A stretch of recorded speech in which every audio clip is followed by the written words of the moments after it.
Hey guys, let's get right into it. So, why do they all scream on this show? When you guys asked me to review the show, nobody mentioned how loud they were. They are very loud, like everybody is on a 10. I don't know if Carlos told them to do that, but it's a little off-putting. I ain't even gonna hold you. It's a little like, ooh.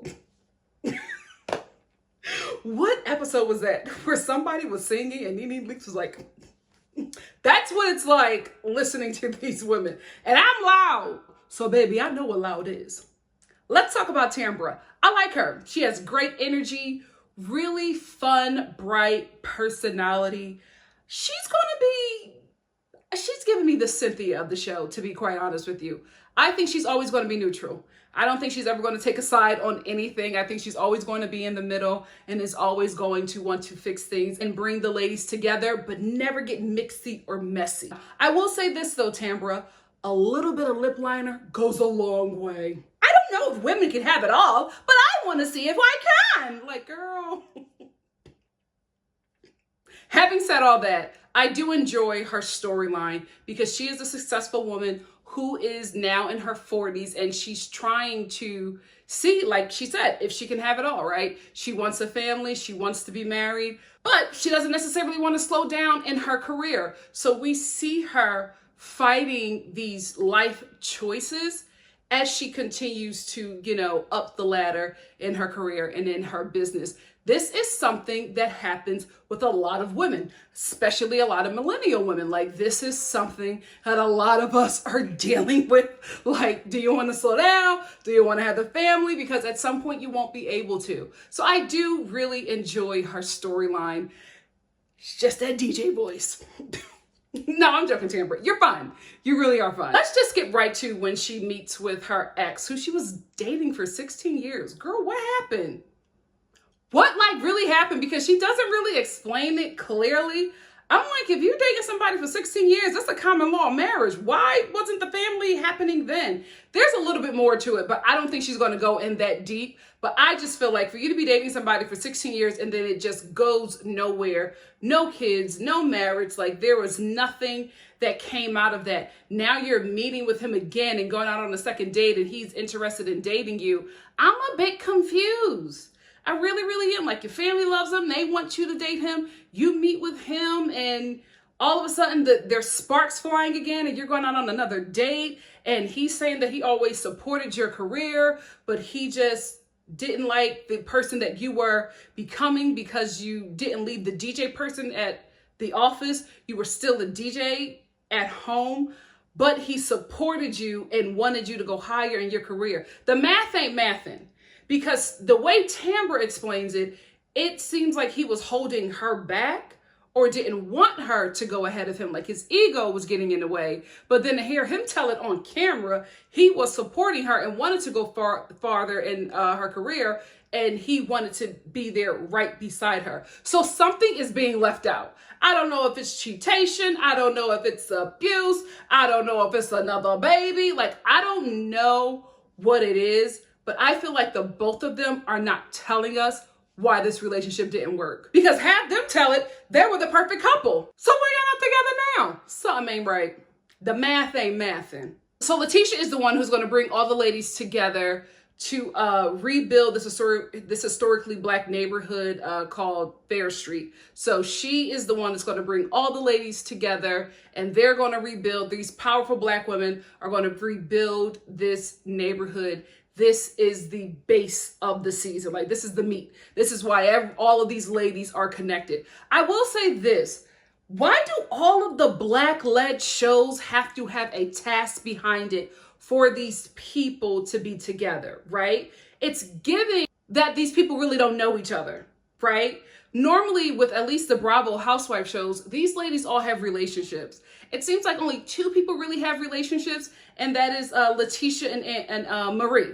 Those seem to be the only people who are really like friends in this group. It seems like everybody else probably were cast to be on this show. If not, why do you need a task? Why do you need a task to bring you all together? If you're friends, you're in each other's lives. So there's going to be multiple things for you all to do. You don't need a task of rebuilding Fair Street, which doesn't seem to make any sense since all of the ladies have other businesses and things going on outside of Fair Street, especially, what is her name? Antoinette. She's already building a dental location. Why would she take from that business to build Fair Street? It doesn't make any sense. So it's making me think that these people really don't know each other.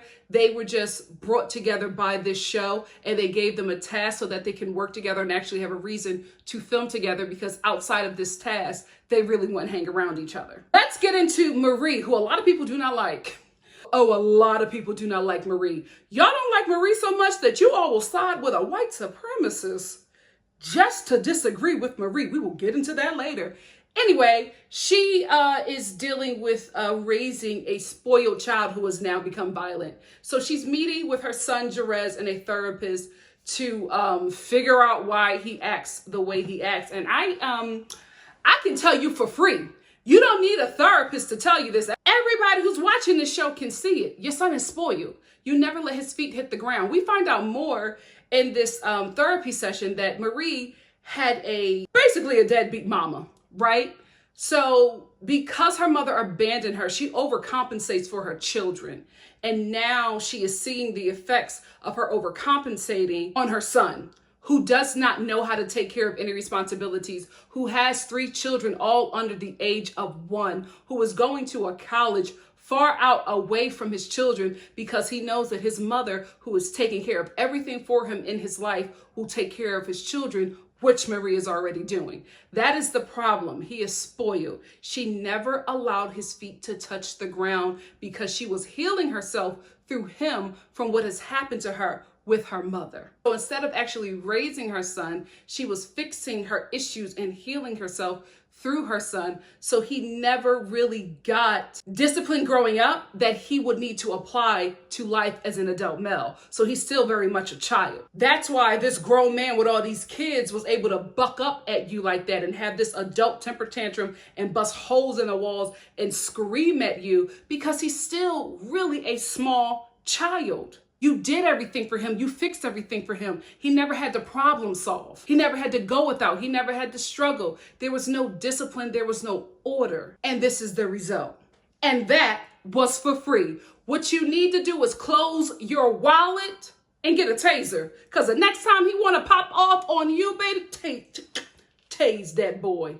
See what happened then. Punch another wall in my house, boy. Right at that neck. Knock that boy out. That's what you should have been doing. But I understand. Like, I get it. I get that, you had some issues with your mama, so you wanted to be super mom, and now you realize being super mom is giving you a villain of a child. I will say this about Marie. Let me tell you something. She will get a new phone. She will switch numbers, but she will never delete that voice message of her son going off on her. Whoever will listen, whoever has the time, Marie will play that voice message of her son losing it. She was like, "Here, doctor, you want to hear?" And the therapist was like, "Oh, I've actually heard enough." But she wanted him to hear that. She was just like, "Here, listen to what he did to me." Jerez sitting there looking dumb. Yeah, that was you. Talking to your mother like that, who is raising your children. Child, let her stop raising them kids. Let her stop raising them kids, and them little girls start going after him for child support. And Maria's sitting there acting like she don't know what's going on and closing up her wallet and minding her business. As soon as you make him accountable, Marie, he gonna act right. Letitia and Antoinette at this museum. I don't get this show. I really don't, because I'm like, why are they at the museum? What does this mean? Is it just for them to talk about being Black? Like, it just made no sense for them to go to this museum. Are they learning anything about Fair Street? Like, that's the task, right? Why are they at this African American History Museum? Not saying that Black people don't go to civil rights museums and African American history museums. That's something that we do. But it's just real random seeing it in the show like this. So anyway, Antoinette and Letitia go to this museum together. I don't know why, because if I was Antoinette, after Letitia pulled my wig down, invaded my space and pulled down my wig, especially on camera, I wouldn't be in any room with that girl. Because if I was in a room with her, it would be on site. We would be throwing hands. When she lifted that girl's and pulled it down. I was like, oh, Antoinette, you different. You different, because my hands would have been on Letitia's wig, and then my hands would have been around her neck. Girl, when she did that, I was like, and you just gonna let her do that, Antoinette? Okay, you built real different. I will say this about Letitia. That museum looked real difficult, right? It looked like it was hard to get through, but she was putting it on. I gotta be honest, she was really putting it on. Oh my God.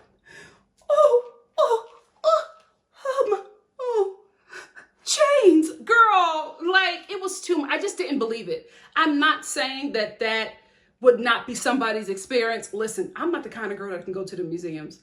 I need a week, a month, a year of healing. I'm a whole wreck when I go to museums like that. So I'm not saying that Letitia could not have that reaction, but this reaction was very fake and forced to me. And then Antoinette. All we ever did was be black. It didn't move my soul in the way that I think Carlos intended. I was a little bothered. By that fakery going on at that museum about the history of my people. I didn't like it. And why would they repass ready at this museum? I was just like, did y'all plan on wearing ready to wear funeral attire to this museum? This whole scene was off. The reactions, the attire, the speeches, it was just off for me. Too fake, too forced. Antoinette, let's talk about it. So Antoinette has so many reasons why she divorced her white husband, or he divorced, like, I don't even know who left who, right? It changes all the time. There's always a different reason. He wanted kids and I wasn't ready. Or he was white and I was black in Mississippi. Or he wanted to stay here and I wanted to leave. But you're still here. So the math ain't mathing. I feel like a lot of these people are lying about their situation. Something is not right because their stories are not adding up. Now the reason why her and her white husband didn't work, because listen, I'm not saying it, but Antoinette, let you know. My husband was white and we were an interracial power couple in Mississippi. Like she always let you know.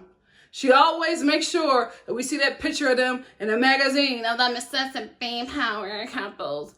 Now the reason why they didn't work out, I feel like this is like reason number 3. A new reason. Every episode, there's a new reason why Antoinette and her white husband didn't work out. Me and my husband didn't work out because I was afraid. I was afraid to raise biracial children in Mississippi. Girl, what? You were dating him since you were in school. You were having sex with this man, probably unprotected sex with him multiple times, hundreds, thousands of times.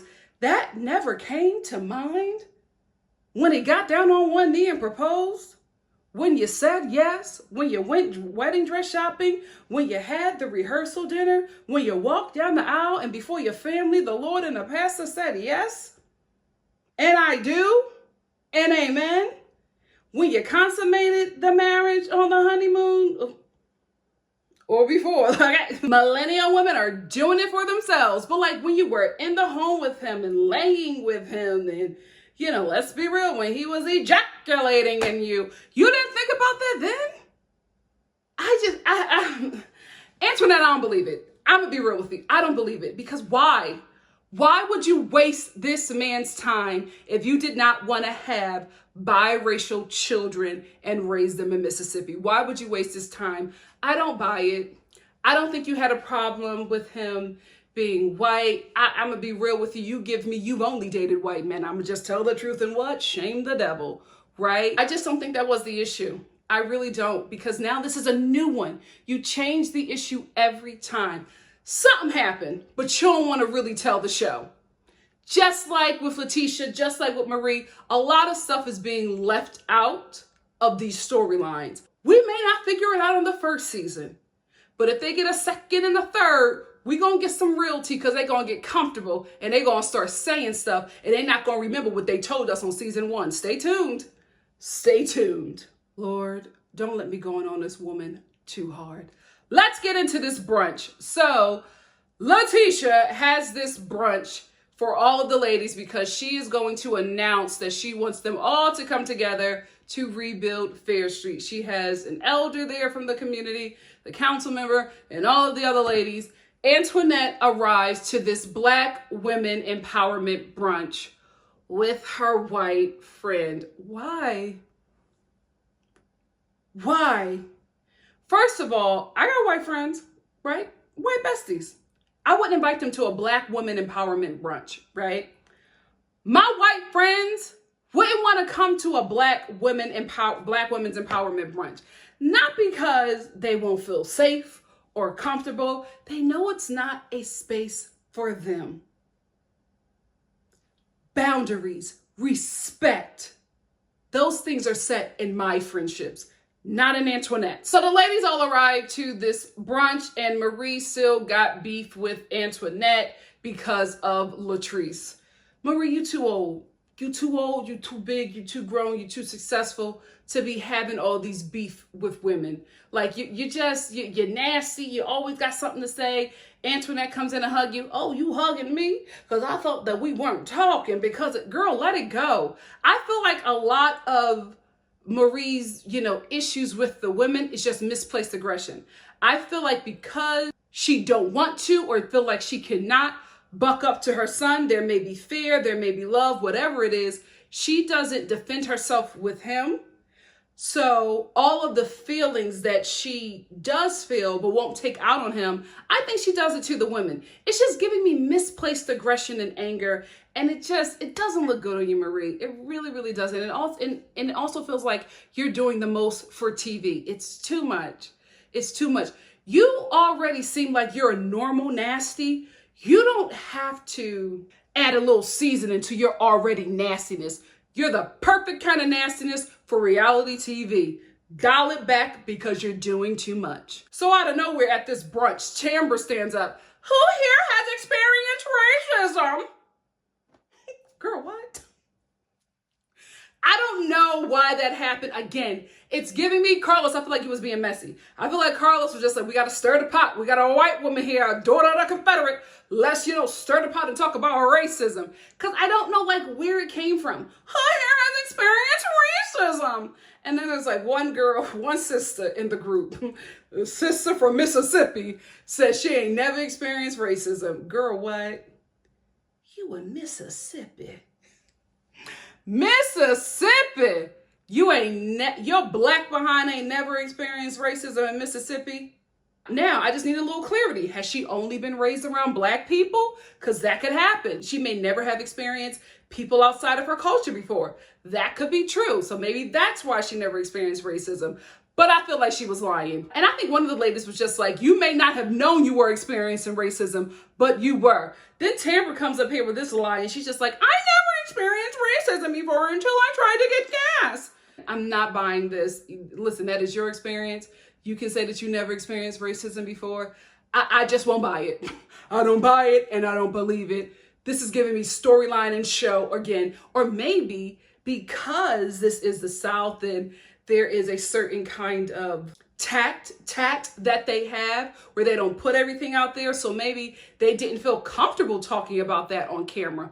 That could be it as well. Them Southern belles, we don't talk race at the dinner table. So that might be it. I don't know. Forgive me, Southern people. I'm trying to figure out why these grown Black women from Mississippi said they ain't never experienced racism before. My mind is blown. I'm just trying to make sense of it. So Kayla, Antoinette's white friend, starts crying, right? And a normal person would think that she's crying because the women are sharing their stories about racism and what they have experienced and the pain that they have endured by being Black people living in Mississippi. That's why I'm thinking that she's crying, right? But then I remember something that Antoinette said right before her and Kayla walked into the brunch. She said, I hope Kayla isn't, overwhelmed by being all around all of these Black women. Girl, what? That gave me pause, right?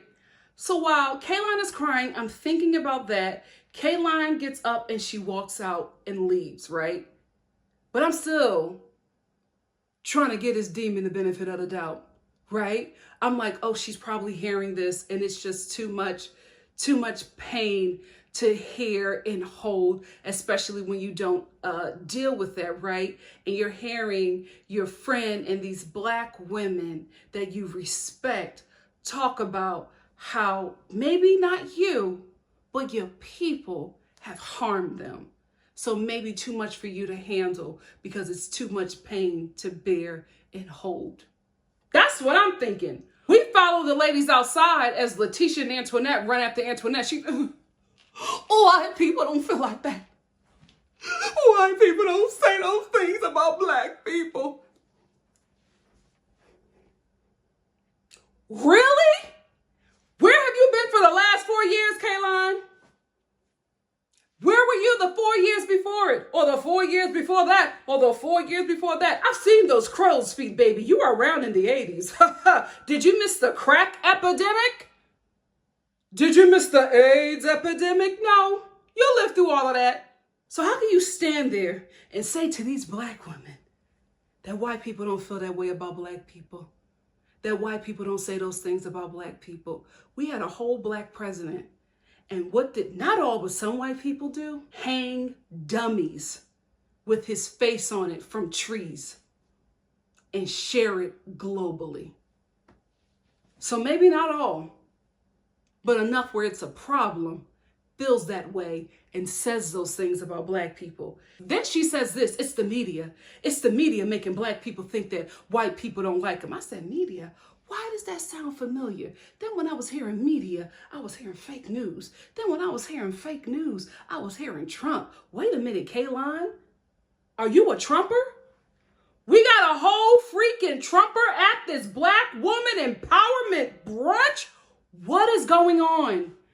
What is going on with this show? Listen, I love supporting, Black shows, Black creative shows, Black cast show, all of that. But if I'm going to be triggered with this racial nonsense on this show every episode, because it seems like Kaylon is going to be throughout the whole season, I don't know if I can stick with it. Then Kaylon says, before it was the white people being mean to the Black people. Now it's the Black people being mean to the whites. Where? Not in no damn Mississippi. Are you nuts? Are you dumb? Are you racist? You the type of white person that be talking real greasy, real proud boyish on Facebook and then throw up a picture of your Black friend. Antoinette, you're that Black friend. You're that Black friend that all them racist white people say that they have. It's you, because you sat there quiet and you watched her traumatize those Black women in that room. How disappointing. How disappointing. She played victim and centered herself in a Black woman's empowerment brunch, and her Black woman friend did nothing. You chased after her and told her, oh no, Black people like you. What in the plantation is happening here? And Kaylon is sitting there crying, and I'm just like, why are you crying? Are you a Black person? Have you been experiencing racism and oppression? Are you descendants of 400 years of chattel slavery? Is that why you're crying? And why are these Black women apologizing to you and comforting you? What is going on here? The fact that that woman sat there and listened to all of those Black women's pain and decided to defend the white people that they were speaking about that harmed them speaks volumes about Kaylon, and it speaks even louder about Antoinette, which is why I'm so glad that I was already feeling like her storyline is a little funny. I want to talk to the white husband. That's who I want to talk to, because I feel like he got a totally different story about little Miss Antoinette. Why people don't feel that way about Black people? I'm serious. I mean it. You can't speak for your entire race. I agree. It's not fair to blanket any race by, the actions of few or many. It's not fair, right? That's why it's always right and respectful to call out the correct number, at least as much as you can guess, right? So some. I always say some, because I can't speak and say it's all, right? Like I say for my people, I always say some because I can't speak and say all of us, right? There's only certain things that all of us agree on. No race of people is a monolith. So anyway, Kayla comes back into the Black Women's Empowerment Brunch after she has taken the focus off of the Black women and the issues and why they're actually meeting there. She comes back in, starts crying again, and then she starts defending white people to these Black women who were speaking of their experience and how they have been hurt and oppressed by racism. She decides to defend the oppressor. You got some balls. You got some huge cojones to come into this situation. You must have known. You must have known how it goes in Mississippi. You must have known as a white woman you would be safe in that space to say that. That's why now I'm looking funny at them Black women who said they never experienced racism, because I was just like, y'all saying y'all haven't experienced racism. I'm looking at it right now. Y'all experiencing it right now. This white woman has came into this brunch, taken the focus off of your pain, made it about her, had y'all apologizing and comforting and defending her as she defended your oppressor. What the hell is going on? Then she tells this room full of Black women and one Black councilman that she felt attacked. How was she attacked? They were saying that they experienced racism and oppression and talking about their trauma. And you said you felt attacked. And where was Antoinette? Sitting there quiet. Antoinette, I got a problem with you. I got a problem with you. You never once checked your friend. You never once checked your friend. And if you're not checking your friend in public, you're damn sure not checking her in private. You both looking real funny to me. Especially you, Antoinette. You looking real funny to me, because if this is your best friend, how does she feel so comfortable? If she's best friends with a Black woman, how does she feel so comfortable being so vile, nasty, and evil in this Black woman empowerment space? How does she feel so comfortable saying and treating Black women like this? And she has you as a best friend. You're the problem. It ain't Kayla, because you allow things to be said. You allow certain derogatory things to be said. You laugh and you chuckle. Girl, not all of us. You that Black friend. You that Black friend. How disappointing. How disappointing. Honestly, I hope you watch this, and if y'all get a second season, I hope you do better. I really hope you do better. I hope you spend that whole second season repairing this image, because this is really ugly. This is really ugly. You sat there silent with your head down. This whole scene, this whole brunch scene looked like Antebellum. That Janelle Monáe horror film. This is what they gave me. I was like, this must be a plantation reenactment. Like, what the hell is going on with this old South, this old Miss Southern plantation reenactment party? What the hell is this?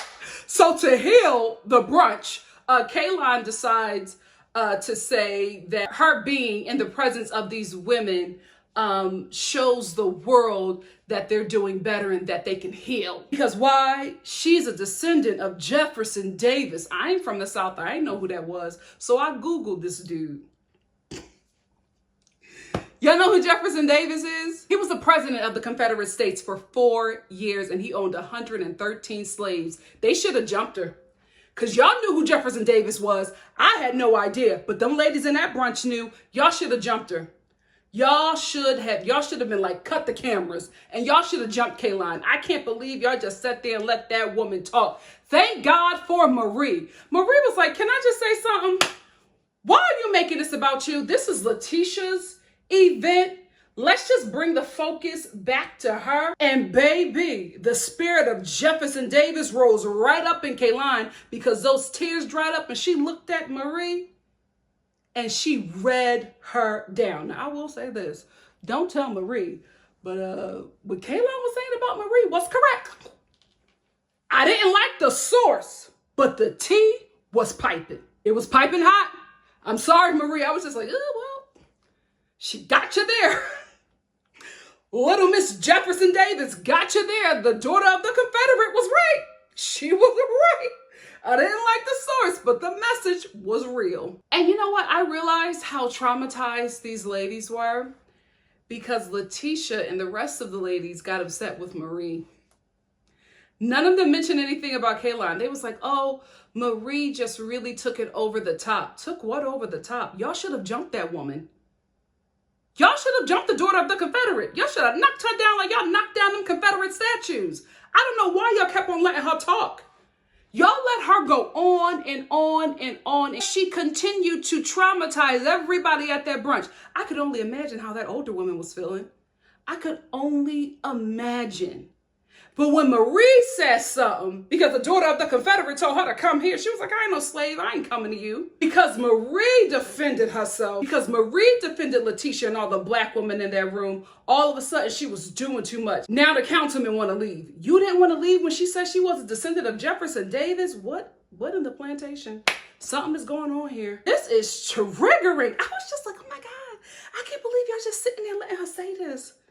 And then y'all get mad at the black woman who defended everybody in the room, especially her friend. And Letitia gets mad at Marie and makes Marie the problem. I didn't like this. Oh, I didn't like this. This was not the episode for me to watch and review. Because I was just like, why would they recommend a show to me? What about me makes y'all think I want to watch this show? They got one more time with me. They got one more time with me. This show has to redeem itself. Next episode, it needs to get better because I am not in the position to watch these black women be traumatized by the descendant of Jefferson Davis. He said, my ancestor had 113 slaves. Let me at least try to get 6 or 7. Woo, woo, woo, woo, Carlos. No, this ain't it. This ain't it, baby. This ain't it. I can't believe that Letitia was mad at Marie. You let that alabaster demon run that black woman's empowerment brunch straight to hell. And you mad at Marie for trying to bring it back. Child. Anyway, that's all I wanted to talk about with this episode. It got heavy and deep at the end. But listen, this is what the show gave me. Thank you so much for watching. If you like what you see here, please like, comment, subscribe, and share. And I will see you in another review for something else. It may be Belle Collective. It may not. We will see. Love you guys. Thank you so much for stopping by. See you soon. Bye.